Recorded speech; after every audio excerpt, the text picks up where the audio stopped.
Hay muchas cosas. Ayer estuve oyendo algunos comentarios, viendo algunos videos de Juan. Algunos dicen que este Juan, hermano, era una reencarnación de Elías. Los cristianos no creemos en la reencarnación. Son por algunas palabras mal interpretadas que están en el texto bíblico. Que este Juan era el Mesías, pero que él fue tan humilde que le dio el paso a Jesús. Que este Juan era, etcétera, un enviado del cielo, ¿verdad? Como un extraterrestre. Entonces hay tantas cosas, hermano, que se dicen de Juan el Bautista. Juan el Bautista, hermano, era un hombre común, solo que estaba lleno del Espíritu Santo y se dejó guiar por el Señor y renunció y rechazó, hermano, las comodidades temporales que da este mundo por la salvación eterna que da hacer la voluntad de Dios. Esa es la diferencia. Pero era un hombre, hermano, como cada uno de nosotros, pero su nacimiento fue un milagro.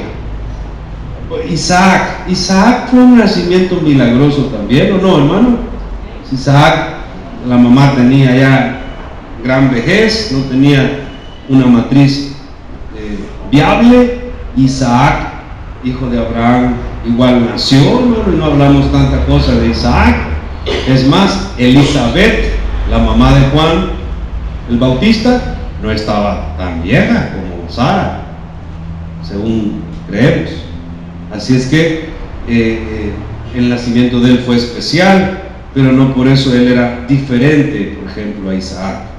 Vamos al texto, hermano, y vamos a leer al inicio 5. Lucas 1:5.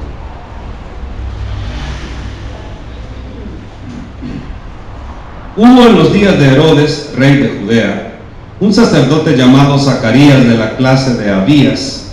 Su mujer era de las hijas de Aarón y se llamaba Elizabeth. Ambos eran justos delante de Dios y andaban irreprensibles en todos los mandamientos y ordenanzas del Señor, pero no tenían hijo, porque Elizabeth era estéril y ambos eran ya de edad avanzada. Aconteció que, ejerciendo Zacarías el sacerdocio delante de Dios según el orden de su clase, conforme a la costumbre del sacerdocio, le tocó en suerte ofrecer el incienso entrando en el santuario del Señor. Y toda la multitud del pueblo estaba fuera orando a la hora del incienso. Y se le apareció un ángel del Señor puesto en pie a la derecha del altar del incienso. Y se turbó Zacarías al verle, le sobrecogió temor. Pero el ángel le dijo: Zacarías, no temas, porque tu oración ha sido oída, y tu mujer Elizabeth te dará a luz un hijo, y llamarás su nombre Juan. Señor, gracias le damos por esta palabra. Te pedimos, Señor, de su instrucción, su Espíritu Santo para nuestras vidas. Oramos, Señor, para que en esta hora podamos ser guiados por ese Espíritu como fue Juan guiado. Gracias, Señor, porque en esta hora vamos a meditar estrictamente en su palabra. En el nombre de Jesús oramos. Amén. Bueno, hermano, ahí tiene usted el inicio del texto de esta mañana. Juan nace entonces de padres que ya están viejos, o mejor dicho, no importaba la edad de Elizabeth, porque Elizabeth era estéril. Sí, pues se supone que Zacarías, el padre de él, no tenía ningún problema. En la antigüedad se achacaba siempre la esterilidad única y exclusivamente a la mujer. Eso era en la antigüedad, pero nunca se dice él era estéril, nunca, ¿verdad? Aunque hoy sabemos que hay hombres que no pueden procrear, pueden tener hijos. Pero este es el caso parecido al de Sara, hermano. Este es el caso parecido al de Ana, la mamá de Samuel. Este es el caso parecido a muchos casos antes en la Biblia, en los cuales Dios interviene milagrosamente. Pero Él interviene, hermano, cuando nosotros estamos listos y dispuestos. En Este evangelio, y este es el único, hermano, que detalla o describe el nacimiento de Jesús, así como el de Juan. El evangelio de Marcos empieza ya con la predicación de Juan. Es que Juan era predicador también.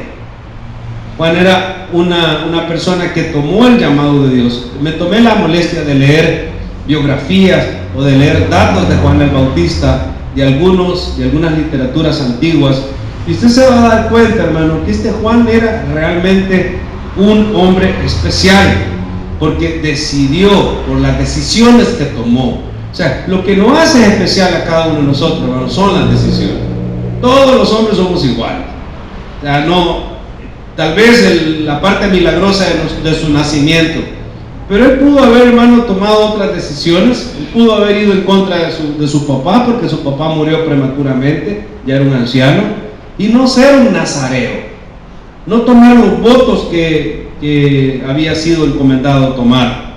Así Juan, o Lucas, perdón, nos describe, hermano, en detalle cosas que obviamente fueron contadas por parte de la familia. Así que ya sabemos que María, la madre de Jesús, era prima de Elizabeth, y sabemos que María, la madre de Jesús, fue la fuente de información del escritor Lucas. Por eso conoce estos detalles. Fíjense, hermano, vamos al texto en el verso a verso.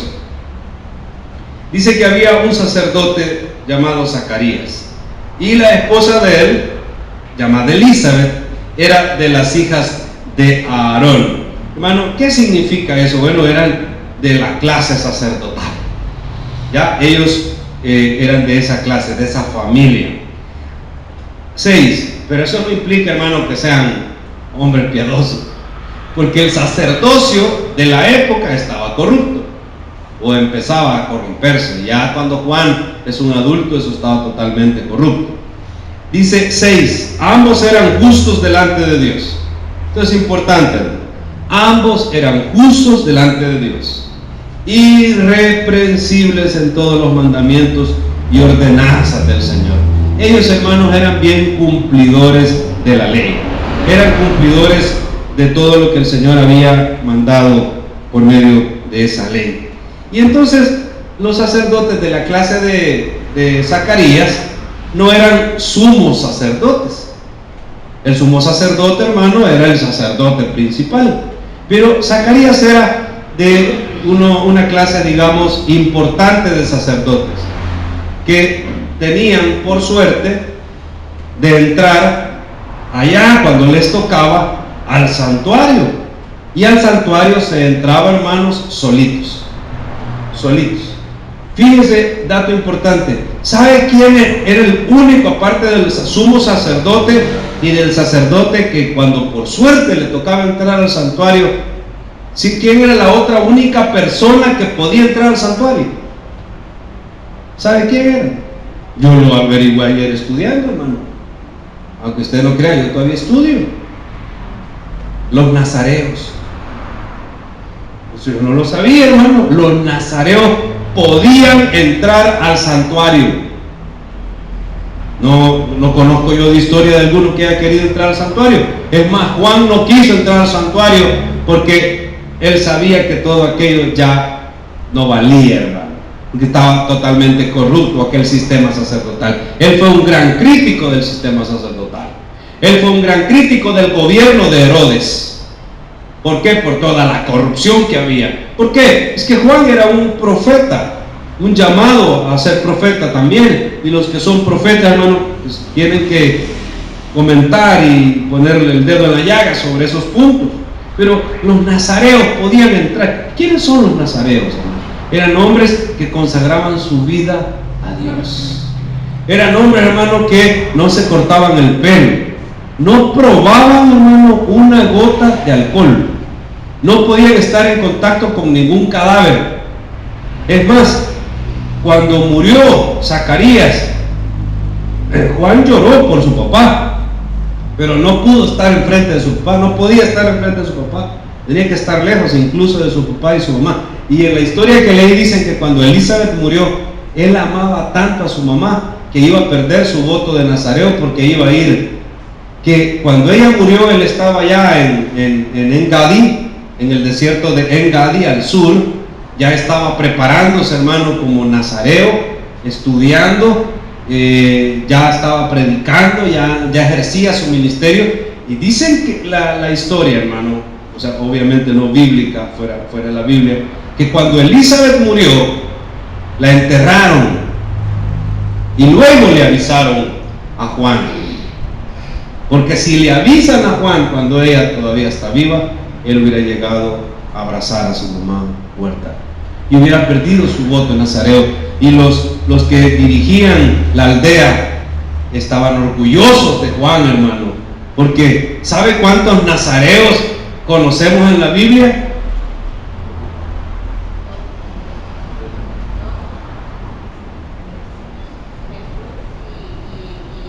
Ajá, ¿cuántos nazareos conocemos en la Biblia, hermanos? Sansón. ¿Se cree que Elías era un nazareo? ¿Se cree? Juan el Bautista y Pablo. Pablo tenía voto de nazareo, de nazareato. Solamente, hermano, 4 personas. No, Jesús era de Nazaret. Eso es diferente. De Nazaret, nazareo era otra cosa. Solo 4, hermano, los nazareos. Era uno cada 200 años. Uno cada 300 años salía un nazareo. Un hombre que de verdad se dedicaba totalmente a esto. Eso es algo especial. Así que imagínate cómo están en la aldea de Juan. Están bien orgullosos de Juan, hermano. Es como que si de tu colonia saliera un presidente, ¿verdad? Alguien importante. Bueno, eso no tanto. Digamos, bueno, que tú hubieras sido compañero de ese muchacho que ha llegado a Oxford, a la Universidad Británica, y fueron compañeros, fueron amigos. Ah, sí, no es mi amigo. ¿Y dónde está? En Oxford estudiando. Un gran orgullo. Mi amigo. Entonces eso pasó más o menos en la aldea de Juan cuando su madre murió, se cree. Vamos al texto, ya no estamos creyendo nada. Vamos al texto de lo que está ahí verso a verso. Dice, eran justos, irreprensibles, verso 7, pero no tenían hijo. Hermano, ¿sabe usted la cultura judía que pasa cuando un matrimonio no tiene hijos? Se sienten totalmente malditos, fuera del favor de Dios. Y sienten que ya ellos no tienen futuro. Y esa es la verdad, hermano. ¿Qué pasa si dos personas se casan y nunca tienen hijos? ¿Qué pasa cuando ellos mueren? ¿Si en quién queda uno? En los hijos. Algunos están abusando, ¿verdad? Teniendo un montón de bichos. Tampoco, hermano, que sea responsable al tener los hijos. Pero ¿en quién queda uno? En los hijos. Y cuando uno muere, quedan los hijos y los nietos y los hijos de tus hijos. Así que si tú estás pensando que un día te vas a casar, hermano, es porque vas a tener ¿qué? Hijos. Los hijos son bendición, hermano, no son maldición. ¿Quién tiene hijos? ¿Cómo te sientes cuando ves a tus hipotes? ¿Ah? ¿No te da orgullo decir, mira qué bonito está, verdad? Aunque se parezca a vos. Es que uno ve bonito. ¿Ah? Es un orgullo, es una bendición. Y entonces ellos eran justos, irreprensibles. Servía de sacerdote. Ella era de las hijas de Aarón. ¿Y qué significa eso? Hermano, la comida, los manteles, las ropas, la limpieza, manutención, arreglos, cosas, los panes, preparar aceites, preparar los inciensos, toneladas, hermano. Preparar las carnes, preparar aquí, cosas allá, todas las comidas de 1000 sacerdotes. Todo ese gran trabajo, ¿a quién le tocaba? A las hijas de Aarón. Bueno, esta gente trabajaba, se esforzaban. Claro, ellos eran de una aldea al sur de Jerusalén, y cuando les tocaba ministrar, llegaban y trabajaban, luego se retiraban a descansar un tiempo, y además ya estaban mayores. Todo ese trabajo, pero no tenían hijos. Y eran de edad avanzada. Vamos a suponer, hermano, que Zacarías tenía 70 años o 65. ¿Ya? Eso en aquella época era edad avanzada por el tiempo de vida. Y vamos a suponer que Elizabeth tenía unos 50 años. 50 años, hermano, ya a los 50 años podría decir usted. No, pero aquí no dice que había perdido la costumbre de las mujeres, es decir, ella todavía podía quedar embarazada, pero ya estaba en las últimas, estaba bien viejita y era estéril toda su vida. Por eso el nacimiento de Juan es un nacimiento milagroso. Y aconteció entonces, hermano, que estaba ahí él ejerciendo el sacerdocio en el altar del incienso, como a la hora que tocaba, y se le apareció un ángel del Señor. Vamos al verso 11. Se le apareció un ángel del Señor y Zacarías se tuvo temor. Verso 12. Pero el ángel le dijo: Zacarías, no temas. Verso 13. Porque tu oración ha sido oída, escuchada, y tu mujer Elizabeth te dará a luz un hijo, y llamará su nombre Juan. Imagínense, hermano. Es decir, no importaba si él ya estaba viejito, no importaba si Elizabeth ya estaba en las últimas menstruaciones, ya 48, 50 años, Zacarías todo el tiempo oraba por un hijo. Zacarías era un hombre de fe. Zacarías ha de haber pensado: si Dios le dio un hijo a Abraham siendo de 100 años y Sara de 90, me lo puede dar a mí. Bueno, si Dios ha hecho algo por otro, te lo puede dar a ti también. Pero hay que orar, hay que pedir, hay que clamar. Dios ha escuchado tu oración. Tu oración, hermano, ha sido oída. Pero ¿cómo puede escuchar Dios tu oración si tú no oras? Esta es una pregunta, hermano. ¿Cómo? ¿Cómo puede escuchar Dios nuestras oraciones si nosotros no oramos? Y Dios le va a decir: y te voy a dar este hijo, pero me lo vas a apartar. ¿Cómo lo vas a apartar? Es decir, él no va a tener hijos. Porque los nazareos, hermanos, tampoco tenían esposa.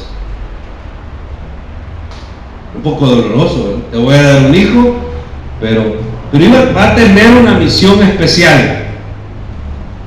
Dice: y tendrás gozo y alegría, y muchos se regocijarán de su nacimiento, porque era algo prácticamente imposible. 15. Miren la misión de Juan, está dictada desde el principio: porque será grande delante de Dios. No beberá vino ni sidra, y será lleno del Espíritu Santo aún desde el vientre de su madre. Te lo voy a dar, pero me lo vas a apartar totalmente, porque este niño tendrá una misión especial. Verso 16. Hará que muchos de los hijos de Israel se conviertan al Señor Dios de ellos. Bueno, hermanos, una pregunta: ¿y la gente de Israel no creían en Dios, pues? ¿Cuál era el Dios de Israel? ¿Quién era el Dios de Israel, hermano? Jehová, el Dios de Israel. No iban al templo, no sacrificaban en el templo, no presentaban su... Hermano, ¿y por qué está diciendo entonces: hará que muchos de los hijos de Israel se conviertan al Señor Dios de ellos? ¿Sabe por qué? Porque no basta con nacer en la iglesia, no basta, hermano, con ser judío, no basta con ser de una nacionalidad, no basta con decir: mis papás me llevaron a la iglesia desde chiquito.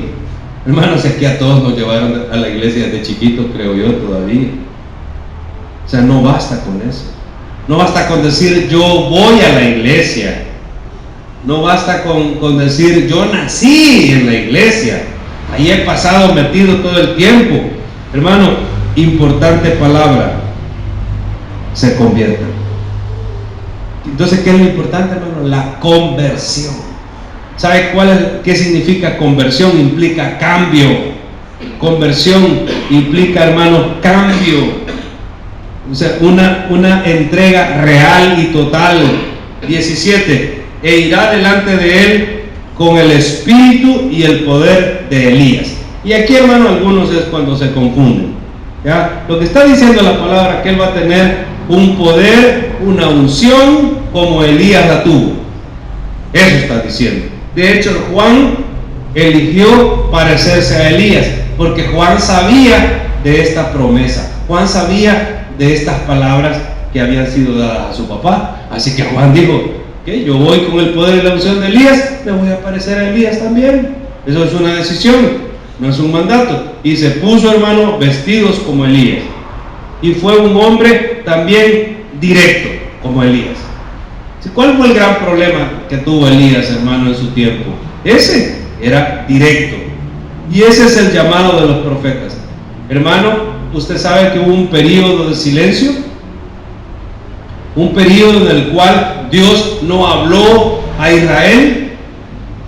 Usted sabe que entre el Antiguo Testamento y Malaquías o Esdras, Esther, que son los últimos libros, hasta Mateo, hermano, hay 400 años de silencio. ¿Usted sabía eso?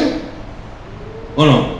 Hubo 400 años en los cuales no hubo profetas, no hubo un libro escrito, no hubo nada que estuviera aquí en la Biblia. 400 años de silencio hasta que nace Juan, hasta que nace Jesús.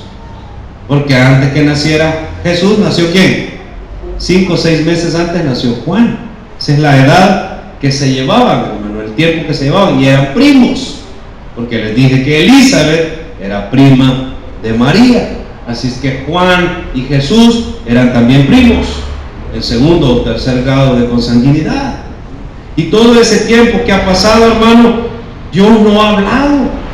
Dios no ha levantado un profeta, y el que va a levantar se llama Juan el Bautista.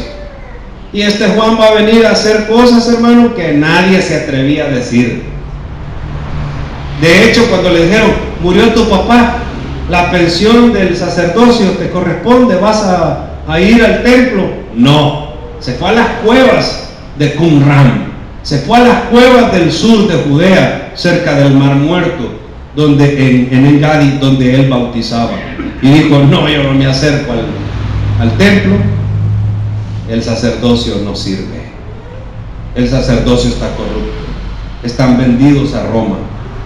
Los profetas no hay. Entonces Juan, hermano, tomó esas decisiones parecidas a las de Elías, un hombre directo. Verso 17: él irá delante de él, delante del Señor, ¿verdad?, con el espíritu y el poder de Elías, para hacer volver los corazones de los padres a los hijos, de los rebeldes a la prudencia y de los justos, para preparar al Señor un pueblo bien dispuesto. Ese pueblo, hermano, no tenía la preparación para recibir a Jesús. Fue Juan el que preparó el camino para que el Señor llegara. De hecho, si usted no lo sabía, discípulos de Juan tenía discípulos. ¿Usted sabía eso, hermano? Juan tenía discípulos, y discípulos de Juan se convirtieron, al morir Juan, en discípulos de Jesús. Juan entendía bien su papel, pero dice: para preparar un pueblo bien dispuesto. ¿Cuál es la situación, hermano, que había en Israel? En Israel no había autoridad, no había sacerdocio. Es como en los tiempos de Elías. En los tiempos de Elías, el rey se llamaba Acab. ¿Cómo se llamaba, hermano? Acab. Y se había casado con una mujer llamada Jezabel. Y Jezabel había hecho que los sacerdotes de Jehová murieran todos, los mató. Y el sacerdocio en la época de Elías era el sacerdocio de Baal. Por eso Elías un día, hermano, le hizo guerra a los sacerdotes de Baal y de Astarot, y mató a 800 sacerdotes falsos. Porque no había sacerdocio, porque no había un rey digno, no había nada que valiera la pena en la época de Elías. Hermano, esa misma figura es en la época del nacimiento de Jesús, en la época del nacimiento de Juan el Bautista. El sacerdocio, aunque no sacrificaba a Baal, no servía.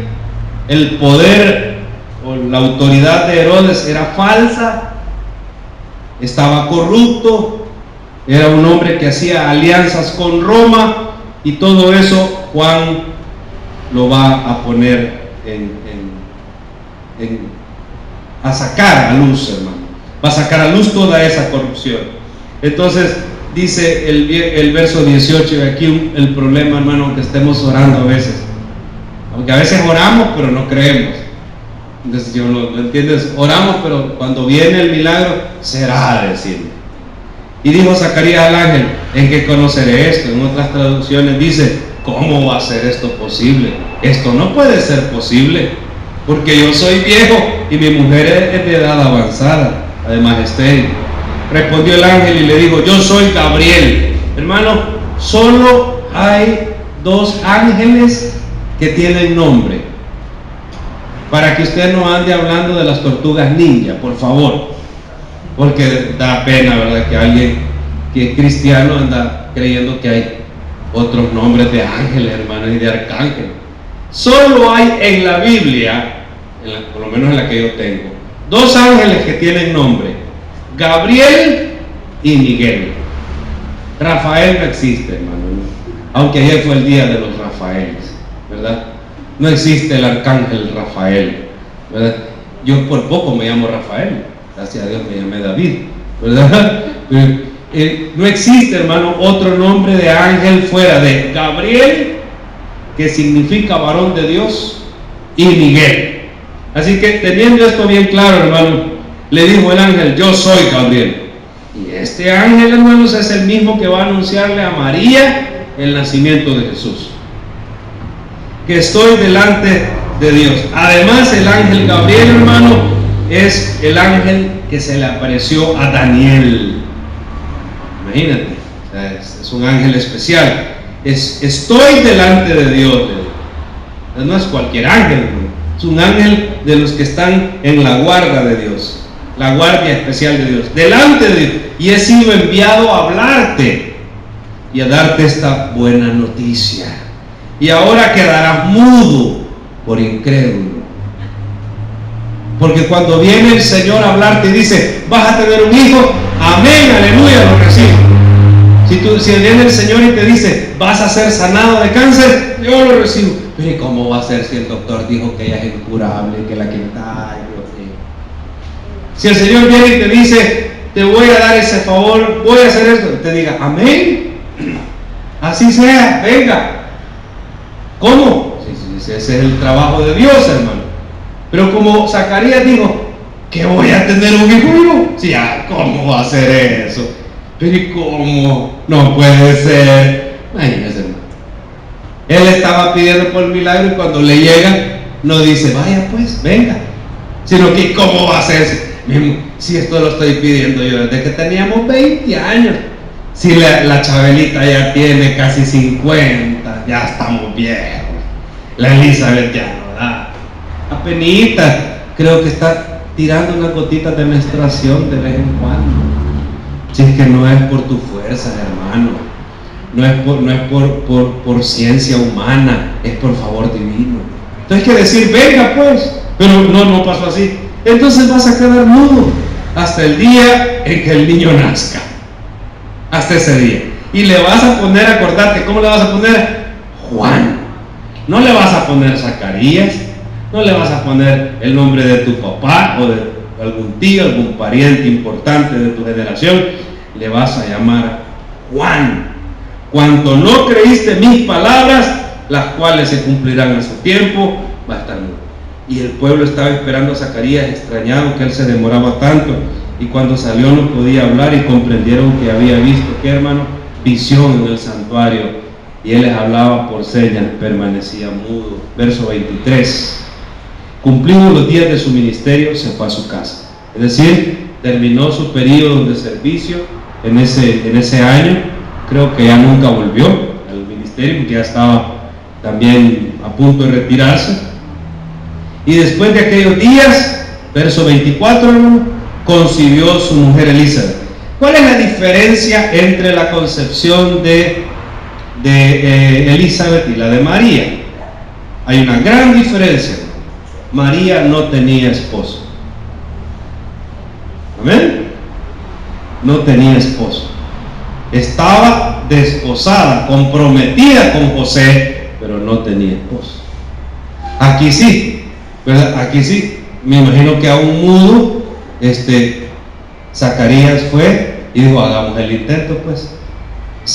Elizabeth, váyase, que hoy tenemos que hacer el intento. A un mudo, ¿verdad? Esa es la diferencia. Ahora, pastor, ¿y será que la gente mayor tienen relaciones? Ay, pregúntele a su abuelito, a mí no me pregunta. Y cumplidos los días de su ministerio, se fue a su casa, y después de aquellos días concibió su mujer Elizabeth. Concibió, hermano. ¿Por qué? Porque obviamente ya sabe usted lo que pasó. Esto no fue por obra y gracia del Espíritu Santo que puso en el vientre. ¿Me está entendiendo la diferencia, hermano? Hay una gran diferencia, porque las siguientes semanas hablaremos de la concepción de Jesús, y es importante que entendamos un poquito de ciencia también al respecto, que la Biblia no va contra la ciencia tampoco. ¿Quién es el creador de toda ciencia, hermano? Es Dios mismo. Dios mismo. Allá va a haber algo que sí es totalmente fuera de explicación, pero va a haber un poco de ciencia cuando prediquemos de la concepción de Jesús también, para que usted entienda, hermano, cosas importantes de por qué era 100% Dios, pero también era 100% hombre. Y se recluyó en casa por 5 meses diciendo, así ha hecho conmigo el Señor en los días en que se dignó quitar mi afrenta entre los hombres. ¿Cómo se sentía, hermano, Elizabeth? Ofendida, afrentada. Cada vez que la veían, ¿sabe qué decían cuando una mujer era como Elizabeth, hermano?